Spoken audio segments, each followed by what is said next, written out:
This week's story is going to be The Good Egg by Jory John and Pete Oswald. A few of you, I visited your classroom this last week and I read The Bad Seed. It's the same author and same illustrator. Hope you enjoy it. Hi guys, it's Mrs. Wisniewski, and we're going to read this week The Good Egg by Jory John and illustrated by Pete Oswald. Same author and illustrator as The Bad Seed that I read to some of you this week in the Zoom classrooms. So I hope you enjoy it. Hope you're enjoying this beautiful weather outside. Oh, hello. I was just rescuing this cat. Know why? Because I'm a good egg. A very good egg. He's doing all sorts of good things because he's a good egg. Sometimes you hear somebody say, oh, you're a good egg. Means you do good things and you're nice. It's true. I do all kinds of good things, like I'll carry your groceries, I'll water your plants, I'll change your tires, I'll paint your house. If you need any help whatsoever, I'm your egg. All the good things. He's so helpful in helping others, helping other eggs. I've always been a good egg. It's been this way from the start. Even in my earliest days, back at the store, there were dozens of us living together under one recycled roof. There was Meg and Peg and Greg and Clegg and Shell and Shelly and Sheldon and Shelby and Egbert and Frank and the other Frank. Lots of rhyming words there.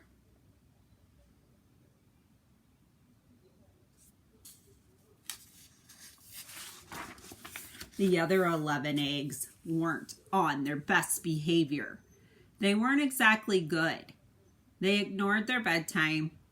They only ate sugary cereal. They threw tantrums. They cried for no reason.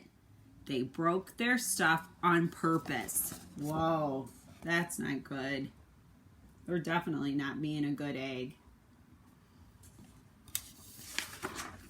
Meanwhile, I tried to take charge. I tried to fix their bad behavior. I tried to keep the peace because I'm the good egg. A very good egg. So they're causing problems and he's trying to help them. He's cute. I like his glasses. Nobody seemed to care though. Every night I was exhausted. My head felt scrambled. Then one fateful morning, I noticed some cracks in my shell. Yikes! And they were everywhere, and somebody had put a sign on them that says, kick me. It's not very nice. I kind of feel like the cracks in his shell are like wrinkles, like when sometimes you start to get wrinkles. They say sometimes you get wrinkles from worrying too much. My doctor said it was from all the pressure I was putting on myself, the pressure of making sure everybody was as good as me. I was cracking up, literally. Something had to change. I'd had enough. I had enough of being the good egg.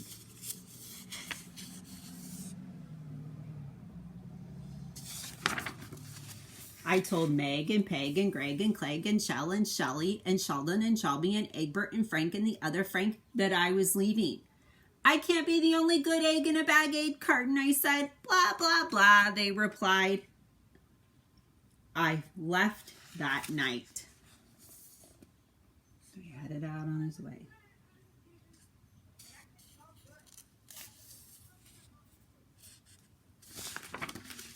I wandered from town to town. The hours became days, the days became weeks. I lost track of time. I was alone, out there on the road, under the stars. I really tried to focus on myself and what I need. Not worried about the other eggs so much, just worrying about himself. Sometimes we have to do that. I took walks. I read books. I floated in the river. I wrote in my journal. I found simple moments to be quiet. I breathed in. I breathed out. I started painting. Just trying to do all sorts of things just for him and maybe to relax himself.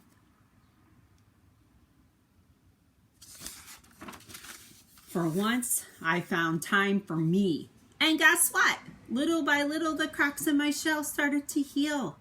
My head no longer felt scrambled. So he's starting to feel better, feel like himself. All the cracks are disappearing. He's relaxing some. I started to feel myself again.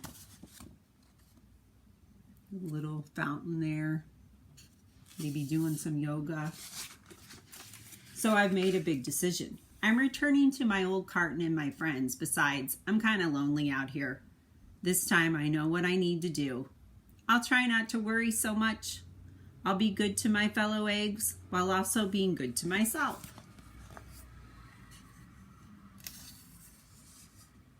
He's going to be good to his friends, but also take care of himself, which is important. Here we go. He's heading back to the farmer's market. Everybody missed me. I missed them too. Welcome home. Hello, Meg. Howdy, Peg. Hey, Greg. Greetings, Clegg. What's up, Shell? Aloha, Shelley-O. Sheldon. Hi, Shelby. Good day, Egbert. What's happening, Frank? How do you do, the other Frank? He's heading back to the farmer's market, and then he made him a sign welcoming him back. Sure. Every once in a while, somebody still is a bit bad, but it's not like before. Here's what I realized. The other eggs aren't perfect, and I don't have to be either. I'm okay with that. So I think he learned that they're all different, and it's okay to be different. And they don't have to be perfect, and he doesn't have to be perfect. Yeah, the old carton is back together. We're a solid dozen again. It's good to be home. And if you don't know about a dozen eggs is 12. 12 and a dozen. So it'll be a dozen donuts, a dozen eggs, makes 12. And there's just some fun different, a donut and an egg and some other things. So that's The Good Egg by Jory John. I hope you enjoyed it. Hi guys, hope you enjoyed the book The Good Egg. Here we have 5 ways to be a good egg. So in the story, the good egg did all sorts of things to become the good egg. And we mean by the good egg is that he was doing good things. He was nice, he was kind, he was a good egg. So it says at the beginning of the story, the good egg showed how good he is by helping carry groceries, getting a cat down from a tree, and even painting a house. In the boxes below, draw 5 ways you can be a good egg too. So you can draw a picture, you can write your ideas in words too. You can split the box half and half, however you want to do it. So if you want to do some pictures, some words, that's fine. If you want to do all pictures, that's fine too. I also have another fun sheet. This one is the good egg in the carton of eggs. This one actually isn't a dozen eggs, because remember what we said in the story, a dozen is 12. This one has 8 eggs inside, and we see the good egg. It says, along with the good egg, the other eggs make up a great bunch. All of them are silly and funny in their own ways, and they have the best faces. Draw faces on and color the eggs in whatever way you like. I'd love to see these if you do it. Do either one. Remember, if you can't print it out, you can draw an egg on a piece of paper and decorate it. Draw the other eggs from the story.